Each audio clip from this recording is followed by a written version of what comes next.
May the peace of Allah be upon you. It is a wrong and dangerous concept to think that faith, because it concerns the unseen, is not certain, not definite, a very high probability, but you cannot say 100%. They tell you, no one can be sure about the truth of his belief and the error of other beliefs because, in the end, belief involves the unseen. Some apply this relativity even to the paramount issue, the existence of Allah Almighty. They say faith is believing in something without all the definitive and conclusive evidence. Belief needs a leap of faith into something that cannot be proven absolutely. Belief needs this brave leap into the void. And other similar phrases that reduce the belief in the existence of Allah and the unseen in general to an intuitive, speculative matter, not an absolute certainty, a probable, a highly probable matter, but not 100%. So, is the belief in Allah's existence thus in the Islamic system? Certainly not. Rather, belief in the existence of Allah is a belief in what the evidence indicates conclusively and indisputably, without any doubt or hesitation. Being unseen never means that it can't be ascertained. Unseen is not a synonym for ambiguous or mysterious, and belief in Allah is not a purely emotional, submissive position. Rather, it is an innate, deductive, and evidential stance. Belief in the existence of Allah is a belief that is deduced by mind and innate nature, if they are not obstructed by corruption of the heart or slavery to desires. What's strange is that this issue, which is the paramount axiom in Islam, is not clear to some people, even those who challenge atheism. If faith in God among some followers of other religions has become intermingled with a distorted concept of God and His attributes, which requires their followers to take blind leaps of faith and forces them into blind submission, this is not needed in Islam. Praise be to Allah. This episode is for Muslims as well as skeptics who might think that we invite them to intuitive, emotional, and totally submissive faith. On the contrary, we invite them to an innate-based, rational, and proven faith. Moreover, the submission we invite people to is not on the issue of Allah's existence. Submission is not in this matter. Rather, it is a submission to some details of Islam that are built on innate, rational, and proven faith. The Quran that we call to says what is translated as, "The believers are only the ones who have believed in Allah and His Messenger, and then doubt not." In other words, they believe with an absolute conviction, without any doubt. Not a high likelihood, a just-in-case faith, or an arbitrary belief, as if we just believe, despite the inconclusive evidence for Allah.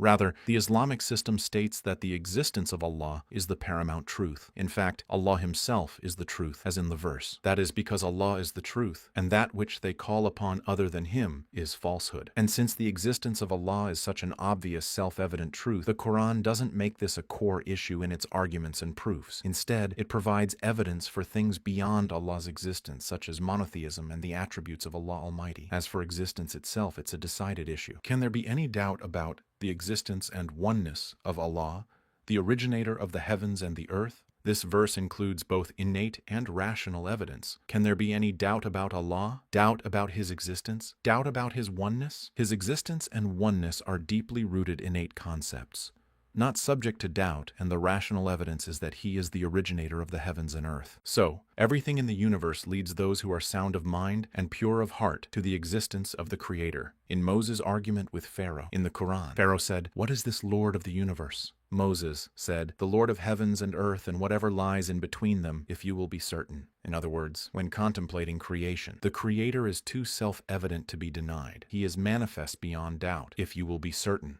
i.e., if you're certain of anything at all, then certainty in Allah should precede all other certainties. Saying we're not certain of anything is a lie, because every human must have certainty in necessary axiomatic basics. Until Pharaoh said, "Indeed, your messenger who has been sent to you is mad." And Moses replied, "Lord of the east and the west, and that between them, if you only had sense." Meaning, if you deny Allah, you are more deserving to be called mad because you have been stripped of useful minds. What is the mind? Primarily, it's essential knowledge such as the causality principle which leads to the Creator. Glory be to Him. So, if you had certainty, you would know Allah. If you had any sense, you would know Allah. In the same sense, let's contemplate the beginning of Surat Al-Jathiyah, which can be translated as, "Indeed, within the heavens and earth are signs for the believers. And in the creation of yourselves and what He disperses of moving creatures are signs for people who have certainty. and in the alternation of night and day, and in what Allah sends down from the sky of provision and gives life thereby to the earth after its lifelessness, and in His directing of the winds are signs for a people who reason. These are the verses of Allah which we recite to you in truth. Then in what statement after Allah and His verses will they believe? It's the same concept as in Moses' dialogue with the Pharaoh. People who have certainty, i.e. for those with certainty, the paramount certainty should be the certainty in Allah and His cosmic signs, people who reason. Anyone with a mind cannot deny his Lord or have an issue with belief in the unseen. Then, indeed, within the heavens and earth are signs for the believers. Then in what statement after Allah and His verses will they believe? Whoever does not believe in Allah and His cosmic signs despite their unmistakable clarity must not believe in anything, because Allah and His signs are the most obvious things that anyone can believe in.